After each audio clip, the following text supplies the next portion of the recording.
저희는 지금 선지자들에 관한 이야기를 하고 있습니다. 앞으로도 몇 주간은 더 살펴보게 될 것입니다. 여러분, 선지자 또 혹은 선지서라고 하는 이 책은 과연 어떤 이야기를 담고 있을까요? 또 어떤 책들이 있을까요? 대체적으로 이사야로부터 시작되는 구약의 17권, 그리고 신약에서는 가장 마지막 요한계시록을 예언서 혹은 선지서라고 이야기하기도 합니다. 물론 요한계시록 같은 경우는 예언서라고만 이야기하기도 합니다.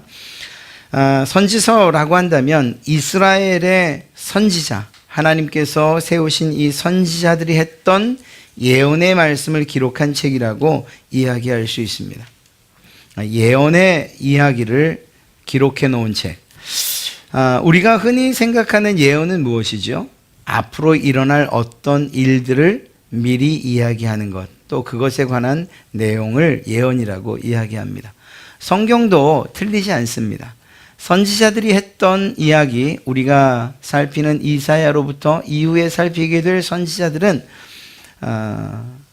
전부는 아니나 그러나 대부분 예언에 관한 그러한 내용을 담고 있고 또 기록하고 있는 것을 보게 됩니다. 그런데 여기서 일반적으로 우리가 알고 있는 예언과 성경이 말하는 예언의 가장 큰 차이점을 이야기하라고 한다면 세상 어떤 점성가들이나 혹은 점을 치는 사람들이 말하는 예언, 이것과 다른 것은 하나님께서 주시는 말씀을 전한다는 거예요. 그러니까 이것을 종합해서 선지자들이 하는, 그리고 또 그들의 이야기가 기록된 내용이 무엇이냐 이렇게 묻는다면 하나님께서 주신 예언의 내용을 전하는 사람들을 선지자라고 말하고 그들이 이야기한 것들을 기록해 놓은 것을 선지서라고 말한다는 거죠. 그러니까 자기의 임의대로 자기 뜻대로 말한 것이 결코 아니라는 거예요. 하나님께서 하게 하신 말들과 주신 생각들, 보게 하신 것들과 경험하게 하신 것들, 그의 명령에 따라, 하나님의 명령에 따라서 적어 놓은, 그리고 기록해 놓은 것이 선지서라는 것이라는 것입니다.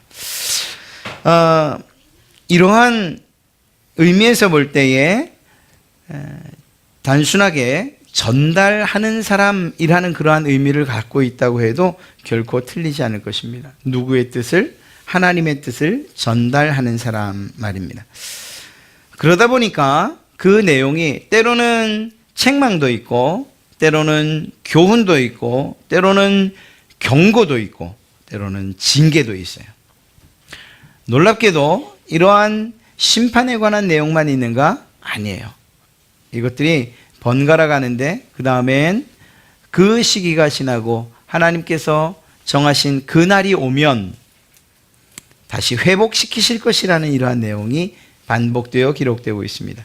심판과 회복, 또다시 심판에 대한 선언과 회복, 이것이 계속 반복되어져 가는 것이 선지서의 특징이라고도 이야기할 수 있습니다. 말씀드린 것처럼 이러한 회복에 관한 이야기를 할 때에 놀랍게도 이것은 그 당시의 상황, 즉 멸망하고 포로로 잡혀간 이스라엘이라고 하는 나라의 회복을 이야기하기도 하는데 그것으로 끝나지 않는 것이 성경의 특별함이라고 이야기할 수 있습니다. 이중적이라고 이야기할 수 있는데요. 첫째는 그 당시 이스라엘이 경험하고 있는 힘들고 어려운, 또 하나님 앞에 범죄한 사실들, 그래서 그들이 심판을 당할 수밖에 없다라는 것, 그리고 그 심판으로부터 하나님이 언젠가 회복시키실 것이라는 이스라엘이라고 하는 나라에 해당하는 예언이 1차적으로는 선포됩니다. 실제적으로 이스라엘 백성들이, 유다가 하나님 앞에 범죄해서 바벨론에게 멸망당할 것이다. 그런데 70년 이후에는 하나님께서 다시 회복시키실 것이라는 이러한 내용이 기록되어 있죠. 이것은 실제 역사적으로 이스라엘에 이루어졌던 일이에요. 그러니 선지서를 읽을 때 우리가 1차적으로 주목해야 되는 것은 선지서가 기록되던 당시 이스라엘이 도대체 어떤 상황이었는가 하는 것들을 살펴봐야 돼요. 그래야 이러한 상황에서 하나님이 징계하시고 하나님이 심판하신다. 그런데 그 상황에 대해서 회복을 선언하실 때 이 실제적인 역사적으로 이 회복이 어떻게 이루어졌는가를 우리가 확인할 수가 있어요. 그래서 선지서를 볼 때에는, 예언서를 볼 때에는 그 당시 상황이 어떤지, 그리고 그 예언이 실제적으로 이스라엘에 어떻게 나타났는지를 볼 수 있어야 됩니다. 그건 당연한 일이죠. 왜냐하면 이사야가 지금 53장, 52장에 우리가 읽었던 13절부터 53장 12절까지를 예언할 때에 이것이 예수님에게서 일어날 일이라고 생각하며 예언하진 않았어요. 이사야의 예언은 그 당시 패망하고 포로로 잡혀간 이스라엘에 대한 회복을 선언한 것이에요. 13절부터 15절, 52장 13절부터 15절 사이를 보면 이스라엘이 회복되는 것에 대해서 이야기하고 있습니다. 내 종이 형통하리니 밭으로 높이 들려서 지극히 존귀하게 될 것이다 라는 말로서, 그리고 15절에 그가 나라들을 놀라게 할 것이며 왕들은 그로 말미암아 그들의 입을 봉하리니 이는 그들이 아직 그들에게 전파되지 아니한 것을 볼 것이고 아직 듣지 못한 것을. 이스라엘이 회복될 것을 미리 이야기하십니다. 그리고 53장으로 넘어가는데 그 회복의 근거가 무엇이냐? 고통받는, 고난받는 종이 있기 때문이다. 다시 말해서 이스라엘이 회복될 것이다. 그러나 이스라엘의 고난을 통해서 그것이 회복되게 될 것이라고 예언한다. 이 당시 사람들은 그렇게 이 말씀을 받았다는 거예요. 그러나 참 놀랍고 감사하게도 그 당시의 상황과 또 그 당시의 예언으로만 끝나는 것이 아니고 하나님께서 하나님의 깊은 계획을 이 안에다 담아두셔서 700년이 지난 이후 예수 그리스도 그분에게 이 사건이 이루어질 것을 미리 예언케 하셨다는 것입니다. 물론 이사야도 몰랐고 이 당시에 이러한 선포를 듣는 이스라엘 백성들도 몰랐어요. 아니, 더 정확히 말하면 700년의 시간이 흐르는 동안에 아무도 그것이 예수 그리스도에게서 이루어질 것을 알지 못했고요. 심지어는 예수님의 제자들도 예수님과 동행하는 3년 동안은 이 53장의 말씀이 예수님에 관한 내용이라는 사실을 알지 못했어요. 언제 깨닫게 됐을까요? 예수님께서 실제적으로 골고다의 십자가에서 죽으시고 다시 부활하시는 사건을 보았을 때, 이 이사야서 53장, 이사야를 통한 예언이 바로 예수 그리스도를 이야기하는 것이구나 라는 것을 깨달았을 것이라는 겁니다. 그리고 이러한 사도들의 깨달음은 결국 교회의 깨달음이 됐고요. 그래서 간닥의 내시가 자기의 고향으로 돌아가던 길에 빌립에 의해서 전도받게 되는 내용도 바로 이 내용이 되는 거예요. 고향으로 돌아가는 그 내시가 성경을 읽고 있었죠.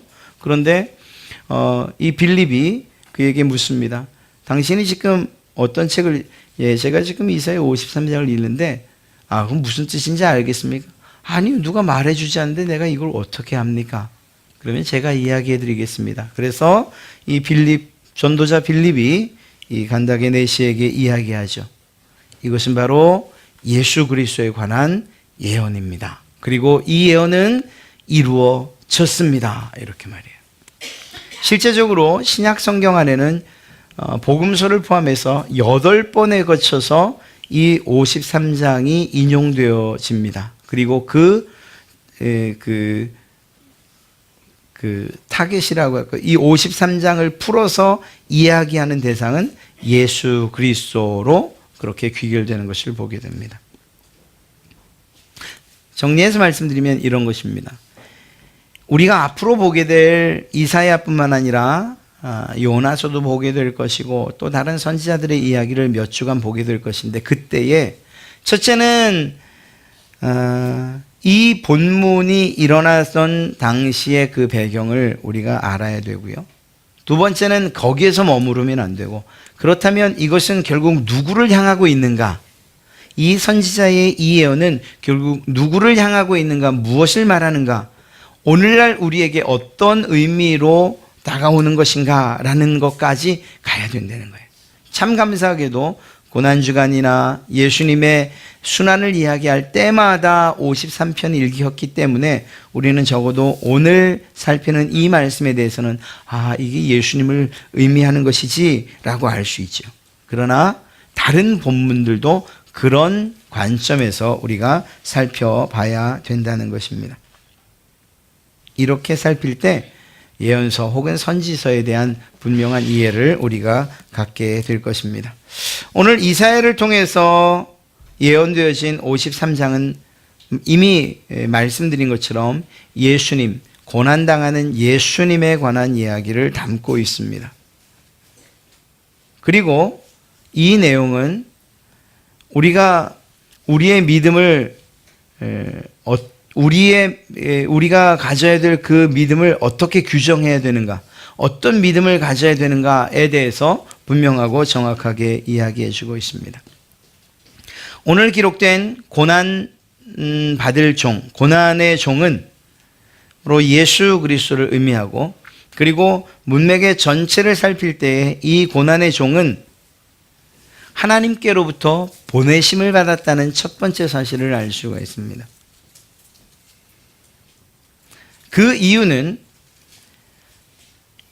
이후에 말씀드리겠지만 우리의 죄의 문제, 이 고난받는 이 종이 해결할 수 있는 이 문제를 우리들은 해결할 수 없기 때문이라는 거예요.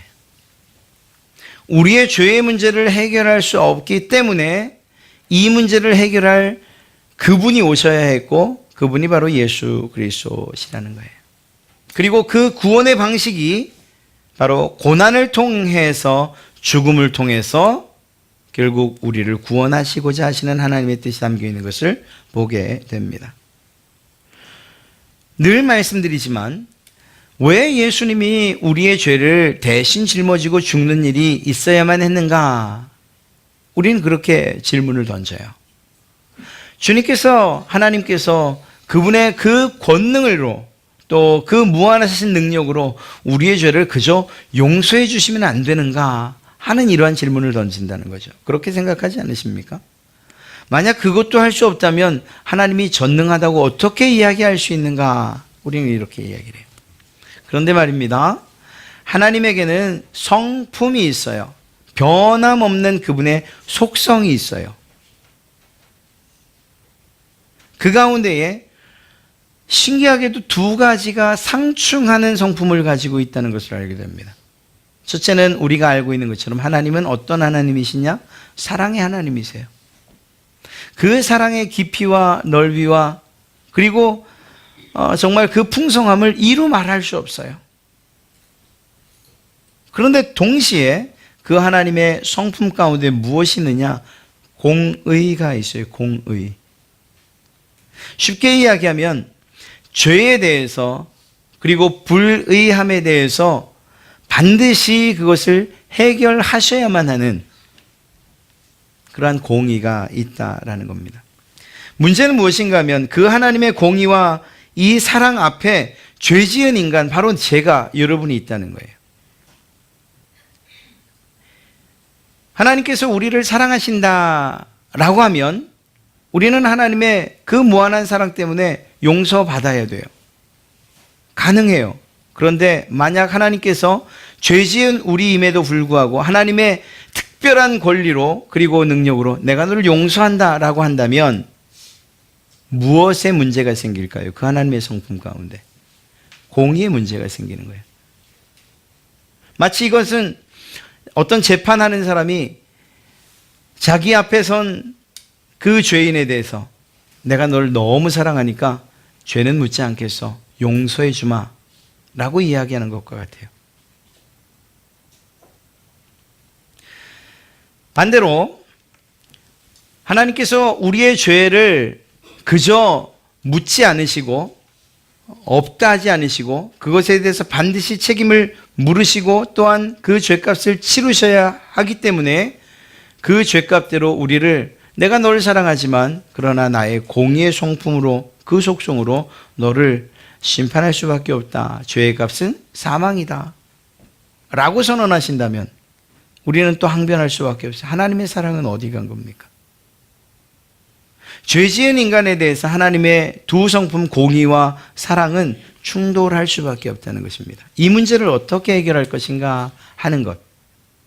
그리고 놀랍게도 거기에는 하나님의 지혜가 나타나는 것을 보게 됩니다.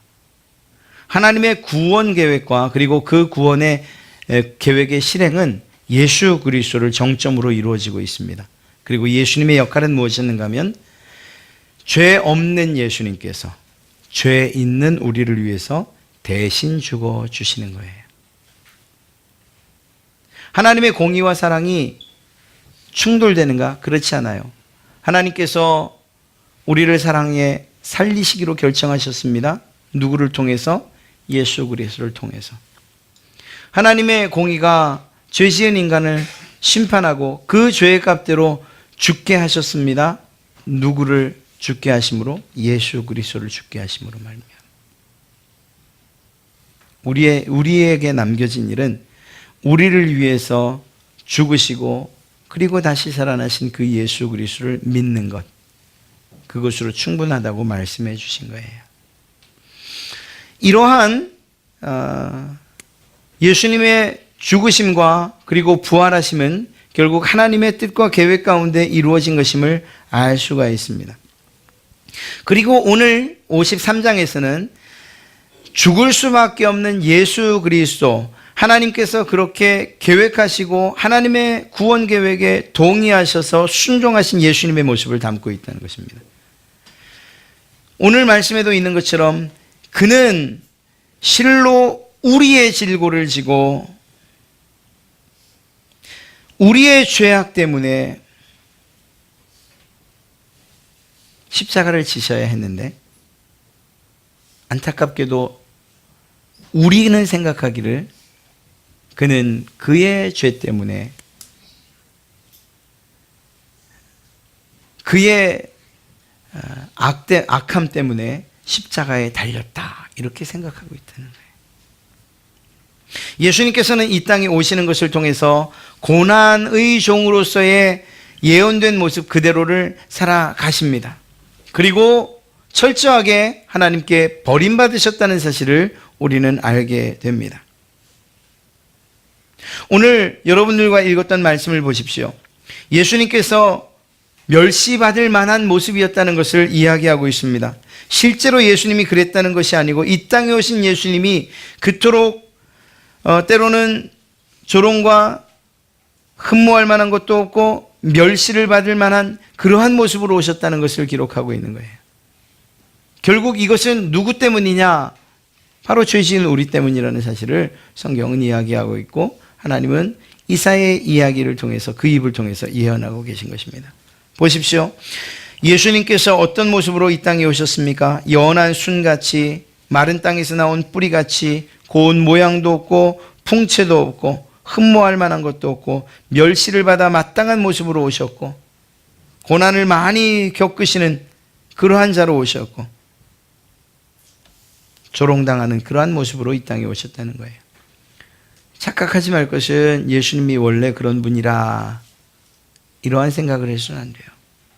예수님은 하나님이시고 온전한 우리의 영광과 존귀와 찬송을 받기 합당하신 분이셨는데 그분이 이토록 보잘것없는 몸으로 이 땅에 오시고 그리고 그 몸으로 고난을 당하신 이유는 바로 저와 여러분을 그 무엇보다 사랑하시기 때문이었다는 것입니다. 아무 말씀 없이 이 모든 일들을 겪으셨다는 거예요. 내 죄가 아니라고 한 번쯤 항변해 보실 만한데 그런 말씀 없이 그에게 지어진 우리의 모든 죄값을 십자가의 죽으심으로 모두 감당하셨다라는 것입니다. 예수님 시대의 유대인들은 이러한 그 메시아에 대한 생각과 그리고 기대가 우리들과 달랐어요. 아니, 하나님과 달랐어요.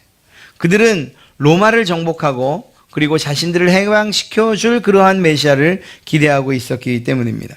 그런데 그들 앞에 나타난 메시아의 모습은 멸시를 받을 만하고 흠모할 만한 것도 없고 고운 모양도 없고 풍채도 없는 이로 나타났으니 이스라엘 백성들이 그 예수 그리스도에 대해서 받아들일 만하지도 못했고 오히려 멸시하는 그러한 주체가 되어버리고 말았다는 것을 알 수가 있습니다.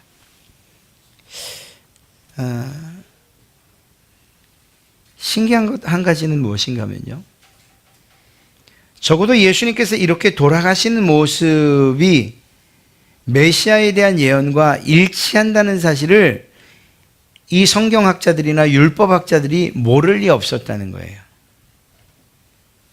예수님께서 탄생하실 때에도 이미 서기관과 율법학자들은 그분이 어느 곳에서 태어나실지까지도 알고 있었잖아요. 그렇다고 한다면 성경을 밤낮 연구하는 그들이 이사야서 53장에 기록된 그 내용으로 똑같이 고난을 당하시고 죽어가시는, 그렇게 십자가에 죽어가는 예수님에 대해서 몰랐을 리 없다는 거예요. 꼭 기억해야 됩니다. 그리스도의 이 놀라운 복음이, 구원의 복음이 우리에게 선포되어지고 우리가 읽고 있다고 해서 그 구원의 자리에 서는 것은 결코 아니라는 거예요. 이러한 말씀이 예언되어져 있지만 그러나 성경을 가장 잘한다고 하는 사람들이 오히려 가장 큰 핍박의 자리에 섰다는 것을 기억하십시오. 우리에게 요구되는 것은 예수 그리스도 그분의 구원 사역에 대한, 우리에 대한 사랑에 대한 믿음이 우리에게 필요한 거예요. 오히려 종교 지도자들은 눈앞에 있는 메시아를 발견하지도 못했고 오히려 그를 죽이는 그러한 자리에 섰던 것을 기억해야 됩니다. 많은 것을 알아서 또 지식적으로, 경험적으로, 시간적으로 그렇게 예수 그리스도를 믿어왔다는 것이 결코 우리의 구원을 보장해 주는 것이 아니에요. 오히려 우리에게 필요한 것은 믿을 수 없지만 그러나 액면 그대로 하나님의 말씀을 믿는 것, 이것을 통해서 우리가 구원을 얻게 되는 줄로 믿습니다. 오늘 말씀하고 있는 이 내용, 우리는 고백할 수 있잖아요. 이것이 예수 그리스도 그분에 관한 예언입니다. 그리고 이 예언이 이루어졌고 나는 이 사실을 믿습니다. 바로 나 때문에, 내 죄 때문에 이러한 질고와 고난과 죽음을 당했다는 사실을 저는 믿습니다. 이러한 믿음의 고백이 있는 자가 결국은 52장 13절부터 선포되어지는 그러한 은혜의 주인공이 될 수 있다는 거예요. 예수님께서 이토록 고난당하신 이 일, 많은 사람들에게 예수님은 마른 땅에서 나온 뿌리처럼 정말 보잘것없는, 아름다울 것이 전혀 없는, 그렇게 보일 수 있습니다.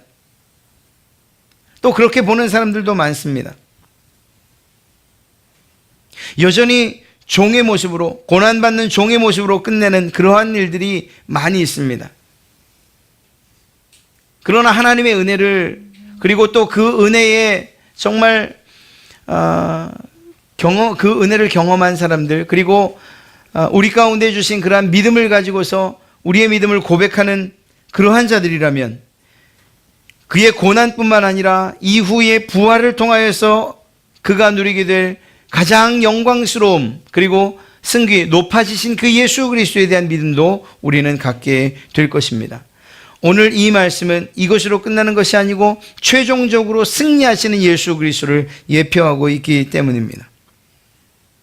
많은 사람들이 그분을 멸시하고 뒤돌아서지만 우리가 결코 그럴 수 없는 것은 십자가에서 죽으심으로 끝난 예수님이 아님을 우리는 믿고 있기 때문이에요. 무덤에 장사된 것으로 예수님의 이야기가 끝나지 않는다는 것을 우리는 알고 믿고 있기 때문이에요. 그분은 3일 뒤에 부활하셨고 승천하셨고 이 세상을 지으시고 창조하시고 이후 심판하실 그 하나님의 곁에서 지금도 이 땅을 통치하고 계신다는 사실을 우리가 믿고 있기 때문에 우리는 예수 그리스도 그분을 전적으로 의지하고 그리고 또한 그분에 대한 우리의 믿음을 거두지 않을 것이라는 것입니다. 누가 일부러 고난을 짊어지겠습니까?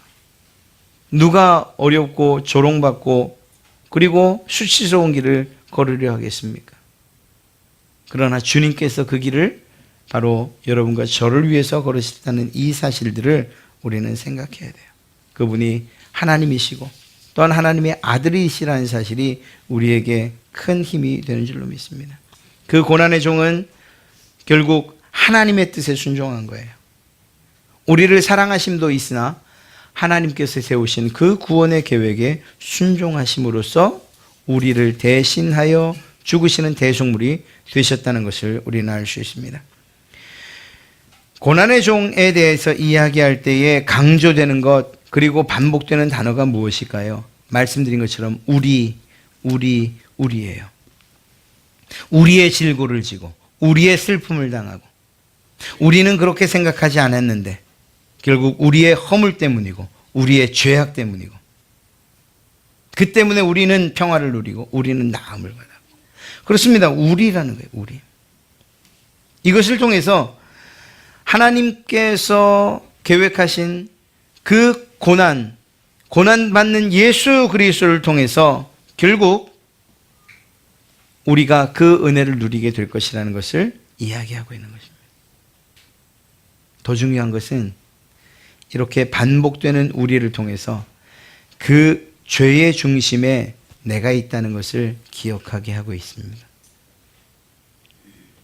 나와 상관없는 이야기가 아니고 예수님의 그 고통과 그리고 또한 그분이 지신 그러한 십자가가 나와 상관없는 것이 아니고 우리의 질고, 더 정확하게 말하면 나의 질고를 지고 나의 슬픔을 대신 당하신 분이라는 사실을 오늘 이사야는 이 말씀을 통해서 이야기하고 있는 거예요. 6절 말씀은 그렇죠. 우리는 다 양같, 나는 양 같아서 그릇 행하고 내 길로 갔는데 하나님께서는 나의 모든 죄악을 예수 그리스도에게 담당시키셨습니다. 예수님께서 곤욕을 당하여 괴로울 때에도 예수님께서 입을 열지 아니하시고 그저 도살장으로 끌려가는 그러한 양처럼 그렇게 잠잠히 끌려가셨습니다. 그는 곤욕과 신문을 당하고 끌려갔습니다. 그런데 나는 그렇게 생각합니다. 야, 예수님이 마땅히 형벌을 받을 만한 죄를 지었구나. 그것이 내 죄 때문이라는 사실을 잊은 채 말입니다. 예수님은 강포를 행하지도 않으셨고 거짓도 없으셨고 그럼에도 불구하고 수없이 많은 자신이 짊어진 그 죄의 죄심을 짊어진 그 사람들에 의해서 오히려 손가락질과 조롱을 당하고 있다라고 그렇게 이야기하고 있습니다. 결국 하나님의 뜻에 순종한 그 순종은 예수님을 죽게 만들었다는 거예요.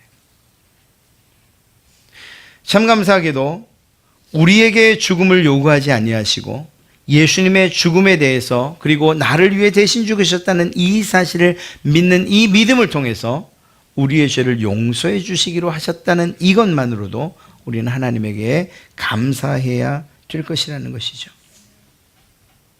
이스라엘에게 있어서는 사실 이것은 그렇게 낯선 이야기가 아니에요. 하나님께서 대속물로 사용하신 이야기는 이미 창세기에 나와 있어요. 아담과 하와가 죄를 지어 벌거벗고 숨을 수밖에 없는 그 상황에서 자신들의 부끄러움을 가리기 위해서 나뭇잎으로 옷을 입었으나 그러나 금방 말라 떨어지고 부서지는 그때 하나님께서 그들에게 선물을 주시죠. 가죽옷을 주십니다. 이 가죽옷이 그냥 생기지 않았다는 사실을 기억해야 됩니다. 무엇인가가 죽었다는 것을 의미하고 있는 거예요. 이렇게 창세기에서 시작된 대속에 관한 이야기는 성경의 전반에 흐르고 있고 특별히 이스라엘의 제사법에 잘 나타나 있는 것을 보게 됩니다. 죄 지은 자가 자기의 죄를 대신할 희생 제물을 가지고 오는 것. 출애굽 사건에서도 나타납니다. 죽음의 그러한 천사에 모두 몰살당할 가족이 죽은 희생된 어린 양의 피로 발려진 그러한 그 집에 숨어 있는 것을 통해서 결국 죽음의 신이 건너뛰는 이러한 일들. 성경은 바로 이러한 대속에 대해서 계속 이야기하고 그 대속의 주체이고 주인공이신 예수 그리스도에서 절정을 이루게 돼요. 그리고 그것에 대해서 53장은 예언하고 있는 것입니다. 사랑하는 성도 여러분, 구약의 이야기가 그저 흘러간 이야기가 아니고 오늘날 우리에게 특별히 우리의 구원에 매우 정말 정확하게 그리고 분명하게 예언되고 있는 그러한 사실임을 먼저 기억하십시오. 그리고 이렇게 예언되어진 이 일이 결국 예수 그리스도를 통해서 이루어졌다는 사실, 그 안에서 그러한 과정 가운데서 하나님이 우리를 어떻게 사랑하셨고 그리고 또 우리에게 주신 그 구원이 어떻게 이루어졌는지에 대해서까지 생각할 수 있다면 우리가 어떻게 살아야 되는가에 대한 대답도 결국 나오게 될 거예요. 만약 우리가 예수 그리스도 그분께서 이루신 그 구원에 대해서 깊이 생각하지 못한다면 우리는 끊임없이 이야기할 거예요. 무엇이라고요? 그가 우리의 질고를 지고 십자가에 올랐다. 이렇게 말하지 않을 것이라는 말입니다. 오히려 자기의 죄 때문에, 자기의 문제 때문에, 자기의 죄악 때문에 그는 십자가를 졌어 라고 이렇게 이야기할 것이라는 것입니다. 죄 없는데 왜 십자가에 매달리겠어? 죄 없는데 왜 죽겠어? 라고 이렇게 이야기할 것이라는 것입니다. 그것이 바로 나의 죄 때문이라는 생각은 하지 못한 채 말입니다. 사랑하는 성도 여러분, 오늘 이 53장을 통해서 이야기하고 있는 이 고난의 종, 그것은 바로 나를 위해서 하나님의 계획에 기꺼이 순종하신 예수님에 대한 이야기이고 또 이러한 이미 예언된 대로 주님께서 그 걸음과 그 길을 조금도 멈춤이 없이 가셨기 때문에 우리가 구원의 자리에 있게 된 줄로 믿습니다. 그렇다라고 한다면 우리가 해야 될 일들은 자명한 거예요. 그 하나님에 대해서, 그 사랑에 대해서 감사하고 그 은혜에 대해서 감사하고 또한 주님께서 우리를 위해서 죽으신 그 대속적 죽음, 그 삶을 주님께서 우리에게 제자의 삶을 명령하신 것처럼 우리 또한 그 길을 따라 살아가야 되는 것입니다. 그것이 비록 작은 일이어도 누군가를 위해서 우리의 몸을 내어드리고 그리고 희생하고 그리고 대속적 삶을 사는 이것이 우리에게 필요한 거예요. 하나님께서 주시는 그 복은 그 한 사람의 머무르는 것으로 끝나는 것이 아니고 아브라함이나 이삭에게 말씀하셨던 것처럼 복을 나누어 주고 전달하는 전달자로 살기를 원하고 계시다는 것입니다. 우리가 받은 구원의 그 놀라운 은혜와 그 복, 우리가 감격하고 감사하는 것 당연한 일이고요. 더 나아가서 그 복음을 흘려보내고 전달하는 자들로서 우리의 삶이 살아져야 될 줄로 믿습니다. 하나님께서 그러한 여러분들에게 힘 주시고 또 용기 주시고 또 필요한 것들이 있다면 넉넉히 채우셔서 주의 복음을 증거하는 그러한 귀한 복음의 전달자로 살게 하실 줄로 믿습니다. 오늘 하루뿐만 아니라 다음 한 주간 설 명절 가운데에도 여러분들에게 주어진 이러한 정말 복음의 전달자로서 무엇보다 고난당한 예수 그리스도 그분을 통해서 우리가 삶을 얻었다는 것을 생각하며 친지들이 모인 자리나 또 혹은 어떤 자리에서 때로는 희생하시고 때로는 참으시고 그래서 오히려 그리스도의 영광의 빛을 드러내는 그러한 삶을 사시기를 주님의 이름으로 축복합니다.